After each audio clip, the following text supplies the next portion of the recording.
If you hood educated, I'm glad you made it.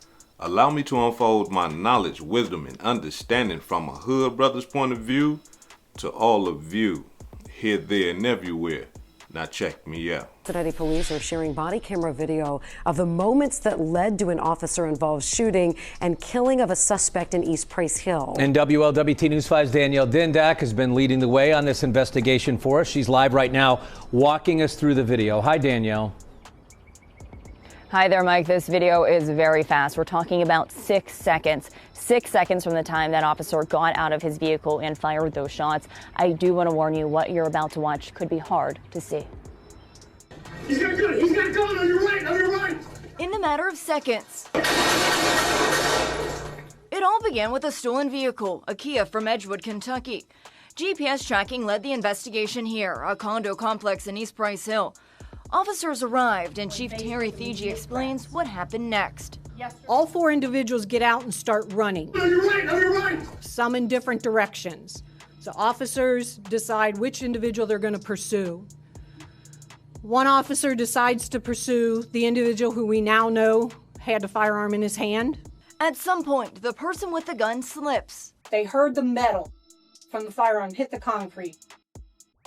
This individual gets up, still has the firearm in his hand, and continues to run through the dumpster. The officer who fired the shots was chasing another suspect before he made contact with the armed suspect. The officer who did discharge his firearm said that when the individual came out between the dumpsters, he had the firearm in front of him. It was in like a bladed position, and it was pointed at the officer.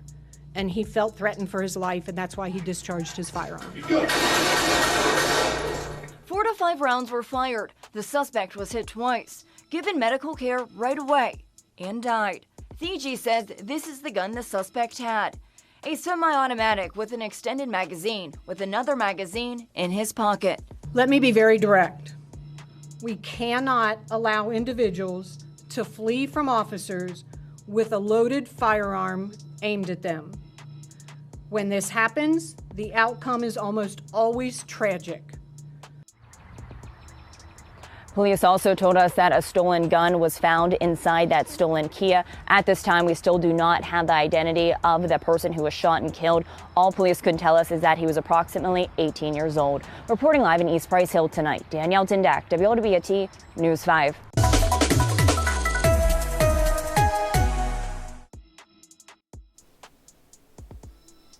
I'm talking about this right here is pathetic. And I'm not just talking about the actions of the police officer. I'm talking about the actions of the 18-year-old boy, Ryan. Here it is. For one, you in the stolen car. Anybody with any type of street knowledge understands that when you in the stolen car, the police don't play about that. When you in the stolen car, the police, they come 500 deep just for one stolen car. They don't play about that. And the reason why they don't play about that is because police understand the reasons for people stealing cars. 9 times out of 10, if you still in the car, you finna commit a crime in that car. So in a police mind, he's already thinking that, okay, you done committed numerous felons. You done stole this car. You guys are inside this stolen car. I don't know if you guys is doing drive-bys. I don't know if you guys killed somebody. I don't know if you guys are doing robberies. But in a police mind, all he knows is that criminals steal cars to commit crimes in. 2, you black. Them 2 strikes against you. You black. 3, you got a gun. That's 3 strikes, you out. That's too much. That's way too much. You already breaking the law. You black and you got a gun. Hold on, wait, it's 4. Now you running from the police. You ain't respecting their authority. Yeah, You ain't respecting their authority. Let me tell y'all something. We all gotta understand something. Especially you young brothers. The police will kill you at the drop of a dime. All they need is this much of a reason to kill you. The police are not going to give you a chance to kill them. Why? Because the police that have given people chances to kill them, they ended up dead. So now, I got the video, y'all. And I went through this video with a fine-tooth comb, right? Because in news reports, they saying that the officer said that the boy pointed the gun at the officer. And the hood-educated lie detector test has determined that's a lie. Not one time on the video, I'm watching the full video, did the 18-year-old boy Ryan raise his hand at the police officer with that gun. Not one time. All Ryan did was look at the police officer, because the police officer was on his left. While he's running, he looked that way. That's all he did. Now, I know a lot of us, especially, African Americans or black people, this is a sensitive topic, right? And here it is, a young brother done got killed by a white police officer. This stuff happens more than we would like to admit. And a lot of the times it's illegal killings, it's a murder, and sometimes it's justifiable homicide. But regardless of what it is, black people, we kind of we get tight when this type of stuff happens, right? We don't trust the police when they kill one of an African American or one of our young black brothers or whatever. We don't trust the police like that. And that's understandable because of the history that, African Americans have with the police department. So I understand that. However, I gotta be 100 with y'all. And some of y'all, this is gonna be a body blow too. Some of y'all ain't gonna agree with it, and that's okay. But when that boy jumped out that car, he had that gun in his hands. That's a big no-no. That's a big no-no. When he slipped and fell, you can see the gun print in his right hand. You can see it. You can see the outlining of the gun because it's blurry, but you can see the gun in his hand. And the other officer, when he's running, as soon as he jump out the car, when he's running, there's two officers on him. The officer behind him, like y'all seen on the video, is yelling, "He got a gun." He's telling the other officer that's in front of him, "He got a gun." As soon as he heard that, as soon as Ryan heard that, as soon as the officer said, "He got a gun," he was supposed to say, "Not no more, I don't. My hands is up. I ain't got no gun. I do not have a gun. No. Yeah, y'all can go find it over there or whatever. Y'all can even see me throw it. But I ain't got no gun in my hand no more." You cannot run from the police with a gun in your hand. Why, hood educated? Why you can't do that? Because the police are not going to wait for you to raise your gun and shoot at them. They going to shoot at you first. And they shooting to kill. They are not finna allow you to get a chance to kill them. As y'all seen, when they jumped up out their car, what they had their guns out too. They understand the play. This a stolen car. We don't know what they did in it. As soon as they jumped out the car, their guns is out. You see, their guns is out. Now, as soon as he fell, he got up. He continued to run.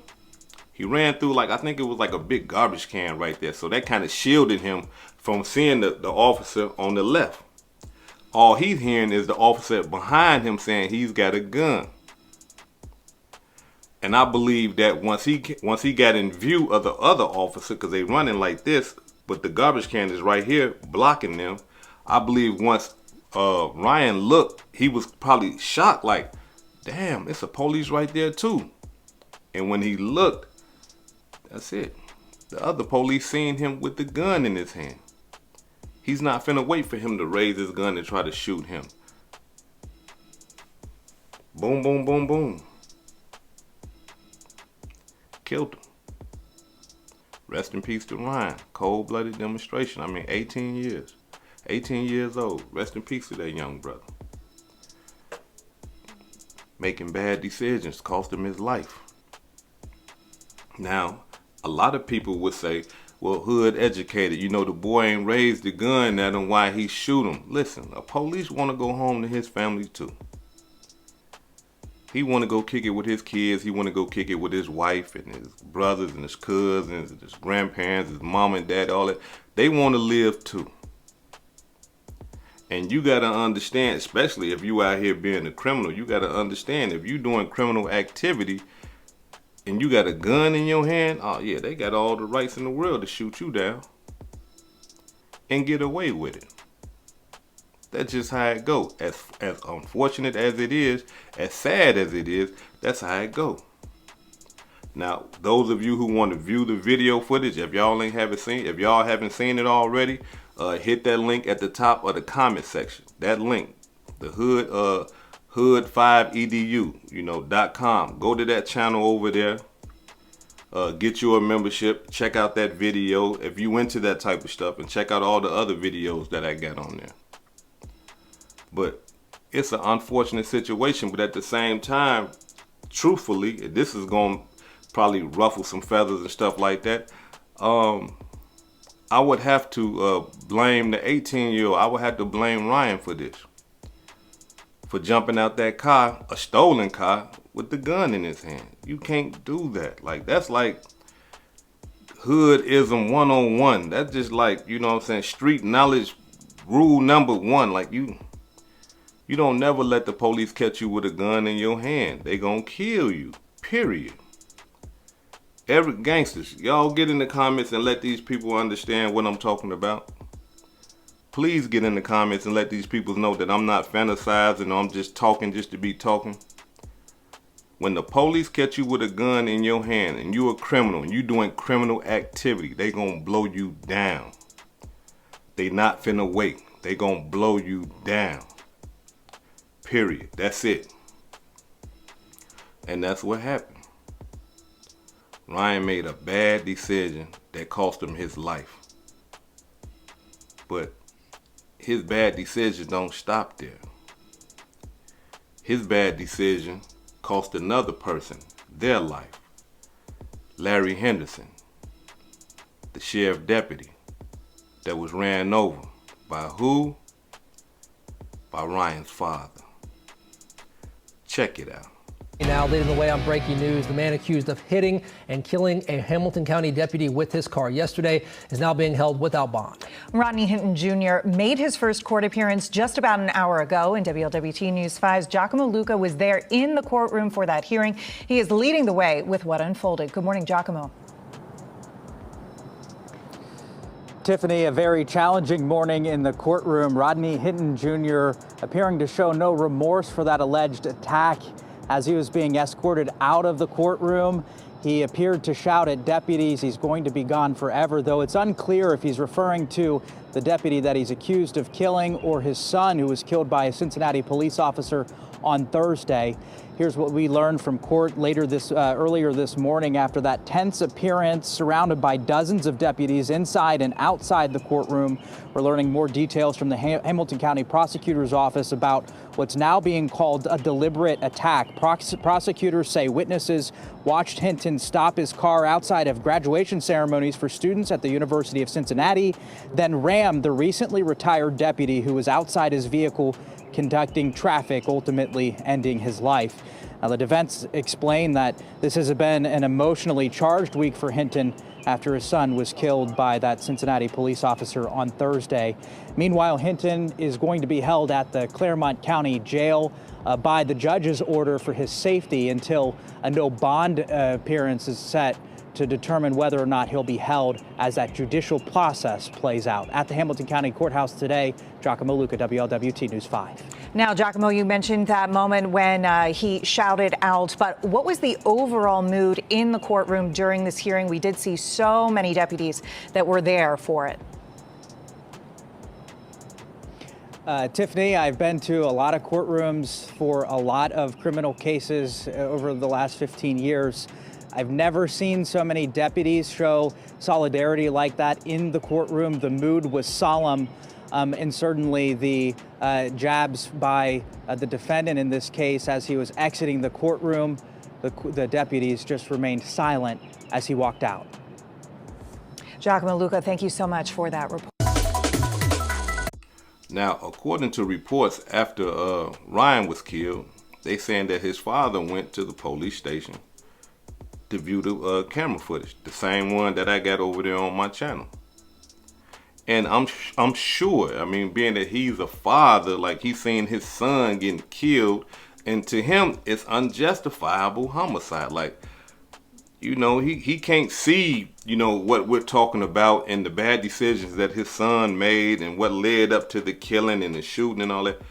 He can't see that. Why? Because he's emotionally distraught right now. He going through so many emotions. I'm talking about he in pain, everything. And, you know, when we at our mind like that, a lot of the times we just want to do something to feel like we getting our get back or we getting our lick back. And according to reports, they saying that after seeing that video, after seeing his son get shot and killed, he got in his car. The first police he seen, deputy, he ran him clean over, taking Larry's life. Rest in peace to Larry. Because it's unfortunate. Like, to me, I look at it like this here, y'all, and this is just my point of view. I mean, like, y'all don't got to agree with me on this one, but to me, that was unjustifiable. Here it is, you got Larry doing his job. He's fresh retired, and he's innocent in the whole ordeal. He has nothing to do with what happened to Rodney's son. Nothing. But he loses his life because Rodney done went through some what they call that temporary insanity type demonstration, where he just couldn't take it and he just want to feel like he wanted to get back at somebody that's wearing a uniform.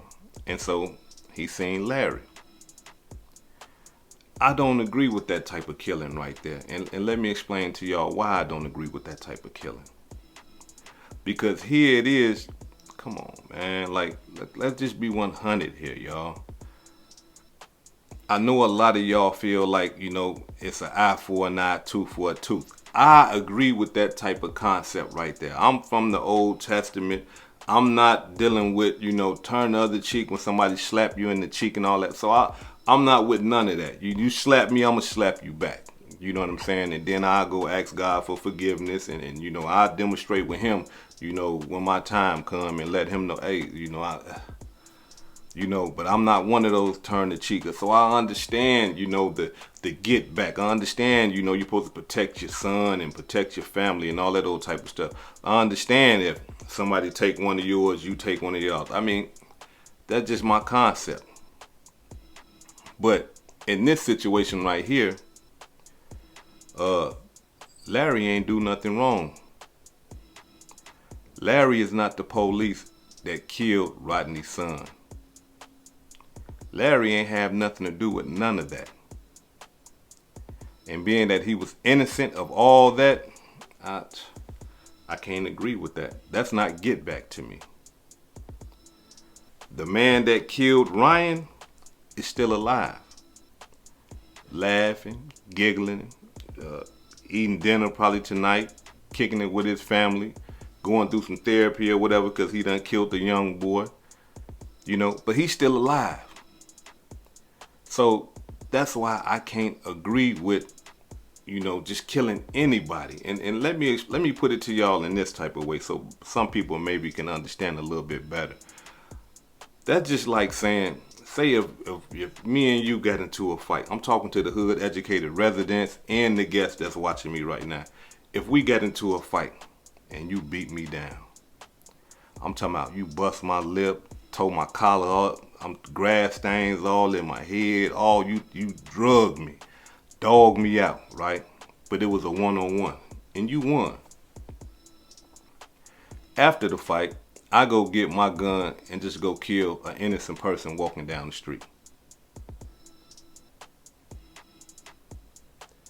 That's not get back. That's not justified. I'm talking about in my viewpoint. Because this innocent person ain't had nothing to do with you beating me down like that. This innocent person ain't had nothing to do with that. Or even if I go kill one of your family members. You know, I go kill your auntie or something. She ain't had nothing to do with that. She ain't beat me down. That's why I just can't agree. Because to me, that's like preying on the weak. That's preying on somebody that doesn't suspect you of trying to kill them. Now, the dude that killed Ryan, he might be on alert because he know he just killed somebody. That ain't going to be no easy task, you know. And he already done killed Ryan, so he ain't got no problem with killing. But to me, in my eyes, and I'm not promoting no violence or anything like that, but to me, in my eyes, like, that's that eye for an eye stuff. Somebody do something to you, you go get them. You don't go get no anybody. You know, you avenge, you know what I mean? How they say, avenge my father's death or whatever, the murderer, that type of stuff right there. Hey, America do it. Our criminal judicial system do it. If you break the law too much, if you do something wrong out the law, our government will kill you for that. So that's all I'm saying. I mean, I just can't agree with, you know, I understand, you know, he was frustrated, he mad and all that other type of stuff, but you killed somebody that ain't had nothing to do with that, bro. Like, I can't agree with that type of killing right there. Some of y'all can, some of y'all are with that type of concept, you know, because y'all look at it like, well, he's a police officer, hood educated, so he killed the police and all that. And it's like, that's not the police that killed his son.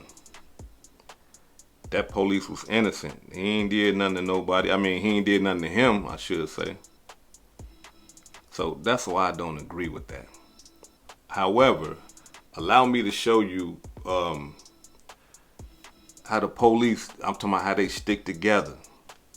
And maybe he could have been thinking like that, like, because, you know, they got that blue shield, you know, and he could have been looking at them like, you know, they all part of the same gang. They all part of the same thing. You know, he could have been looking at it like that.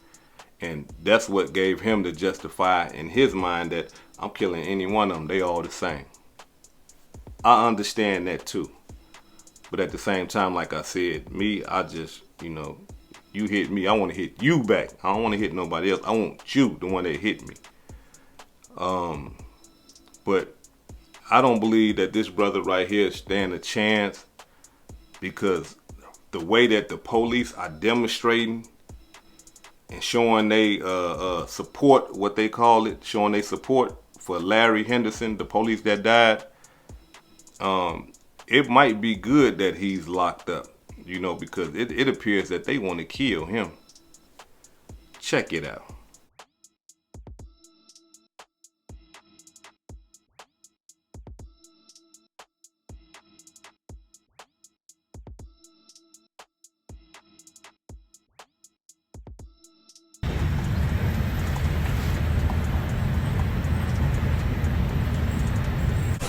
The separate session of the Hamilton County Municipal Court is now in session. Judge Tyrone Yates is presiding this morning. We ask that you turn off all cell phones. You may be seated. Please remain quiet during all proceedings. Good morning. Good morning, everyone. Good morning. Good morning. Good morning, Your Honor. Good morning. Good morning. Good morning, Your Honor. First case on the docket is going to be Rodney, Hinton. Okay. Thank you. Good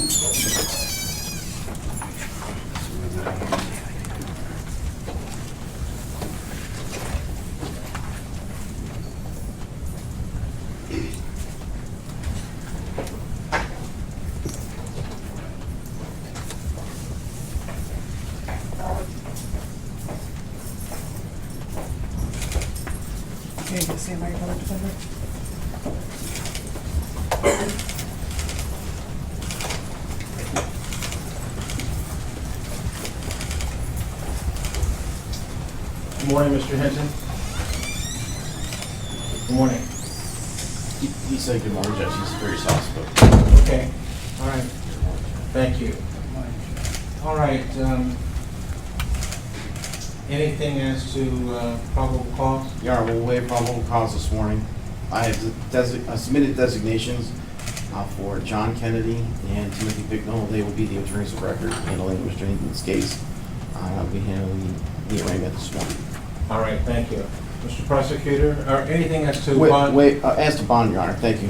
Your Honor, we understand this is a very, very serious, very terrible charge that Mr. Hinton is facing.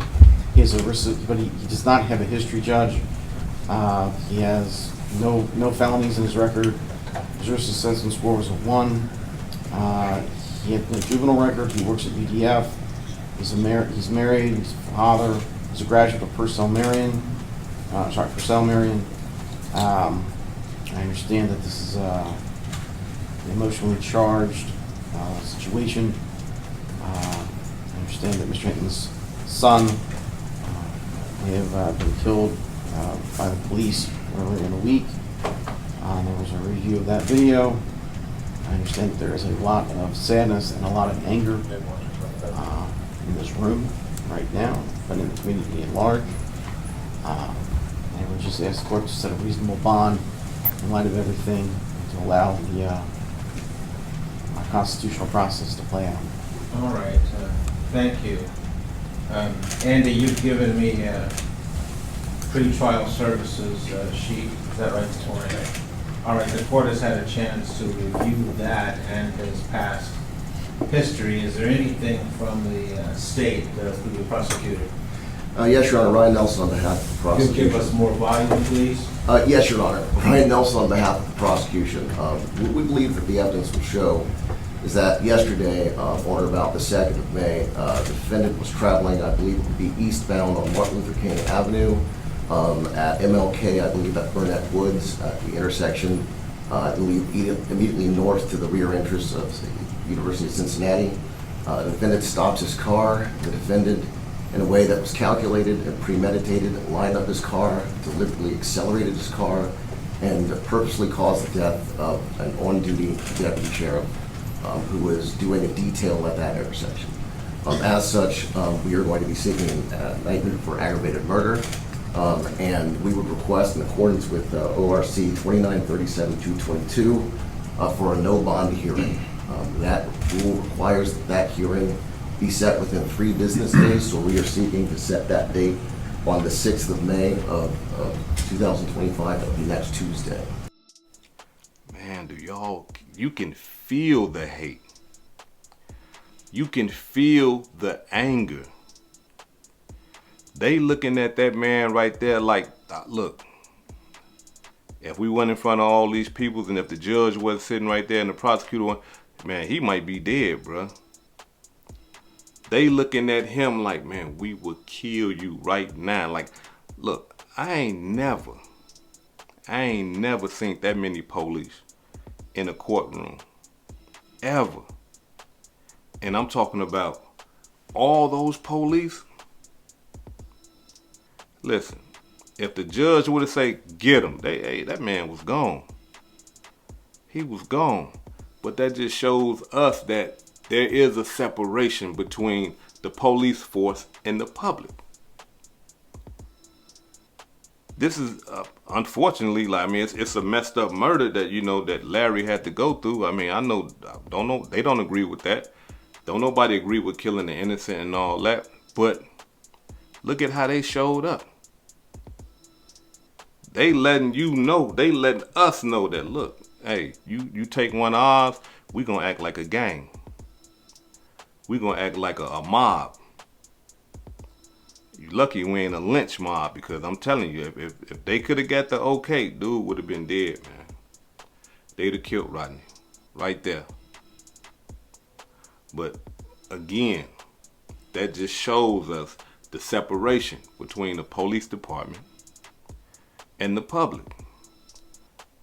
Did y'all see all those police sitting in the seats? The families, the victim's family, and Rodney's family, they barely can get up in there because there was so many police up in there. And they sitting all at the front and everything. It's like, man, like, who is y'all? Like, what y'all? Look, I understand that, you know, y'all want to show some support, but damn. So when you see that type of stuff, you already know, look, it's over with. I'm done. And for the news guy saying that, you know, he was looking at the police or yelling something to the police and all that, he was talking to his family members. All you got to do is look at the video again. Some of his family members is at the window showing him love, you know what I'm saying, throwing up the heart sign like this and stuff like that, like we love you and, you know, we supporting you and stuff like that. Why not? All those police there supporting, you know, Larry. So of course people gonna feel like, damn, okay, then well I gotta, because they showing real support. So it's like, okay, I gotta show my, and then wasn't nothing but a couple of them. So he was looking at them, you know, nodding his head like, okay, yeah, you know. He was looking at them and he probably was telling them, hey, look, I'm gone forever. It's over with. You know what I'm saying? He ain't telling no police, no stuff like that. He telling his family like, man, I'm gone forever. But that's not it. In that courtroom, a lot of chaos went down because another one of his family members tried to go up to the glass and, you know, knock on the glass and show his support.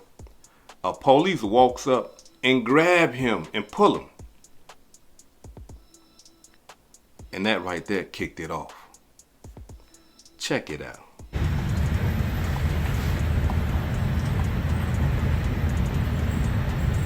Mr. Bennett, at the prior hearing before today. Have a seat, man. Have a seat. Have a seat. Sit down. Man, hell. Wait, bro. Sit down.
Doing all that. That's CB 101, man.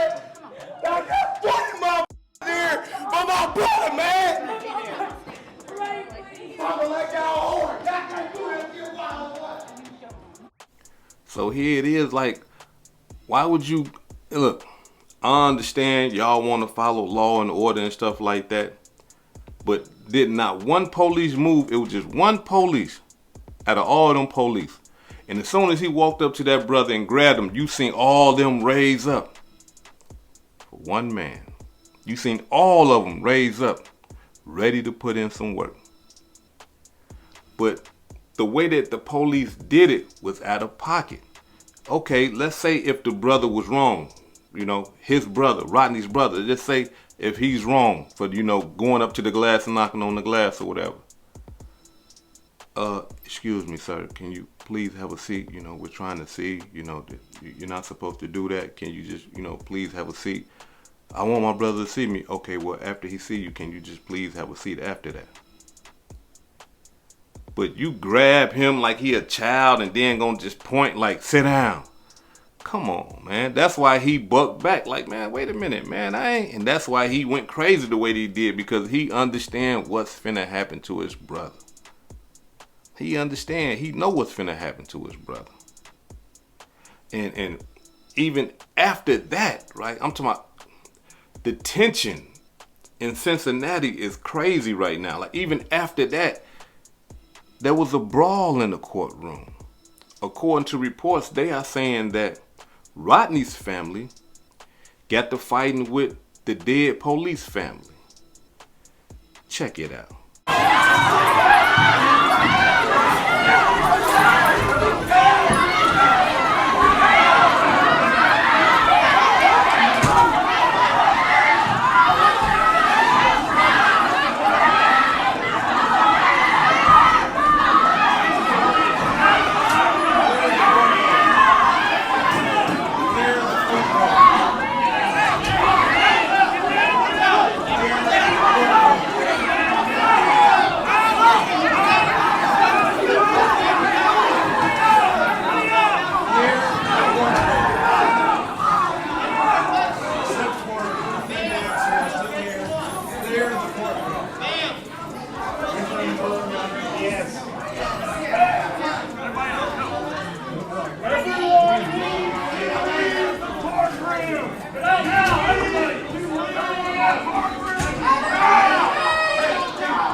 It go up in the courtroom.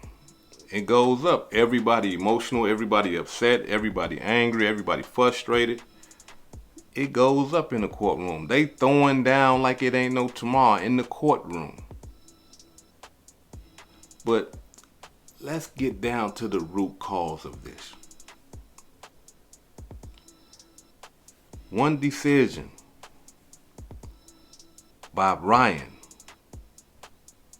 caused all this chaos, caused all this misery, pain, and even death. His best thinking told him, talking about Ryan, I'm gonna jump in the stolen car. I got my gun on me. Extended clip. I got another extended clip on me. And when the police come, I'm gonna jump out this car and run with the gun in my hand.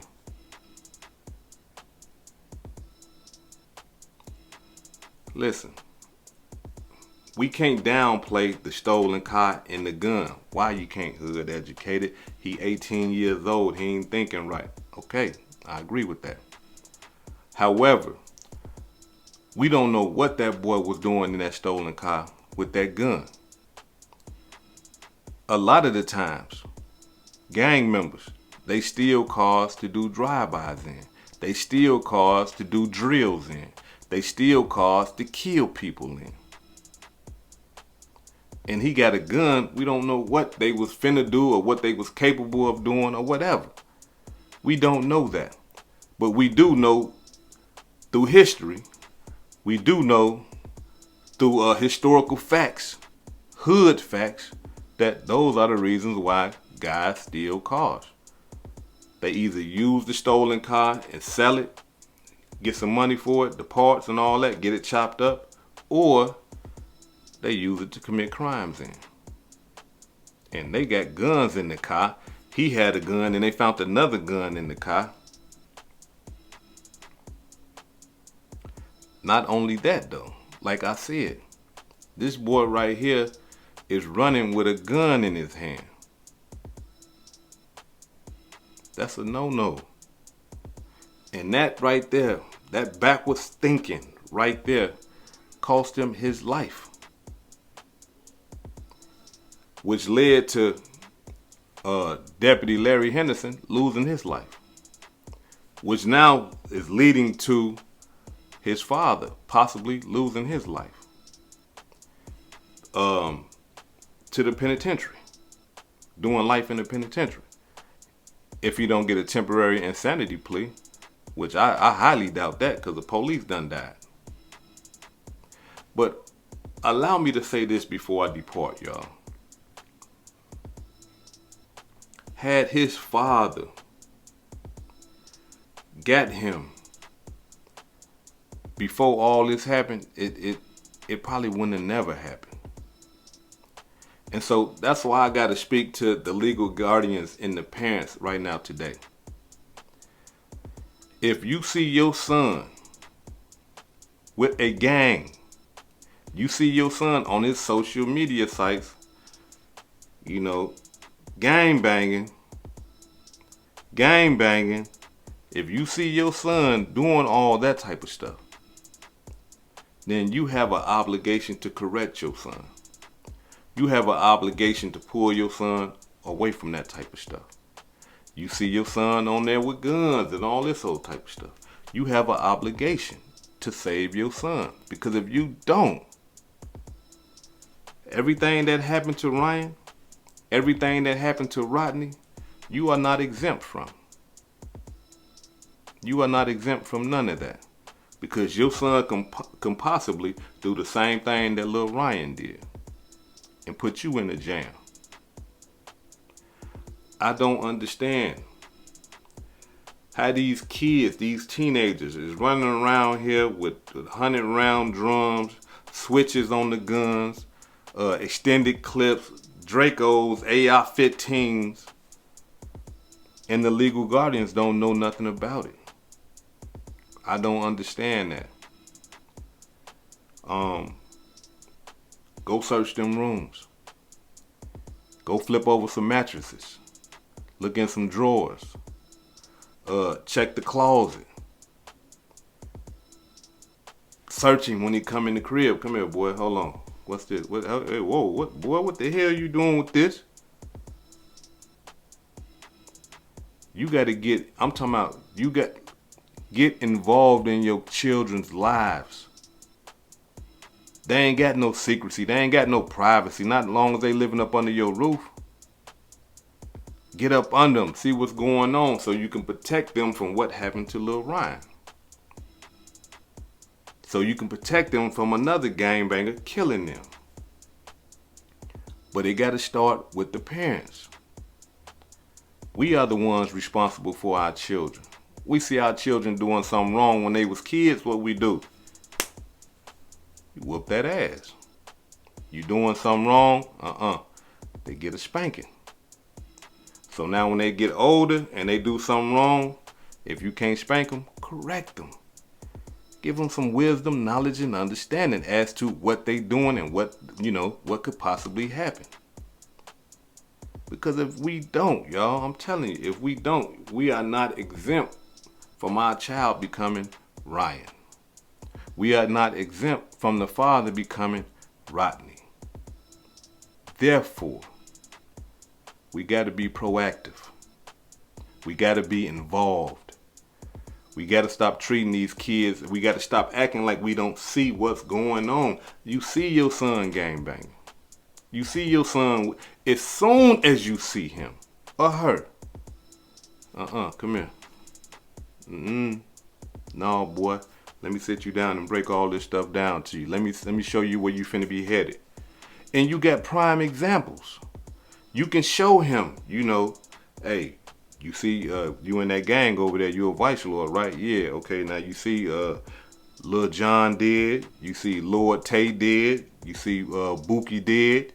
You see Will Kill did. Okay.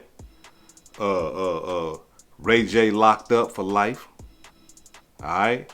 Lil Tyrone, you know, he finna be getting life. Butterman, he finna be. You can show them with examples. This is where you headed. This is where you headed. Don't think that this can't happen to you. Don't think that you can be in somebody's graveyard at a young age. Because look at all the friends. Look at all them Lord brothers that done died before you. Look at all them Lord brothers that's in the penitentiary right now, doing the rest of their life. If not the rest of their life, doing a big chunk of their life in the penitentiary for doing everything that you finna start doing or trying to do or you've been doing right now. And hopefully, that your influence is way more powerful than the gang influence, because gang influence is really strong. Street influence is really strong, but we want to be the strongest influence in our children's lives. And that comes from us being proactive, stepping to them and letting them know, hey, look, you still a child. Yeah, you might be 18, 17, whatever, but you still a child. And I'm going to direct you and I'm going to give you the knowledge so that you won't end up like them other brothers, and that you can live a long, healthy, and prosperous life. But at the end of the day, y'all, it's all up to us. This is Hood Educated, not Lame Related. Peace and love, and y'all take care of yourself out there. If I said anything that caused you to think, hit that like button and subscribe to the channel if you're not subscribed already. And if you're feeling generous, please make a small donation to the channel. Peace and love.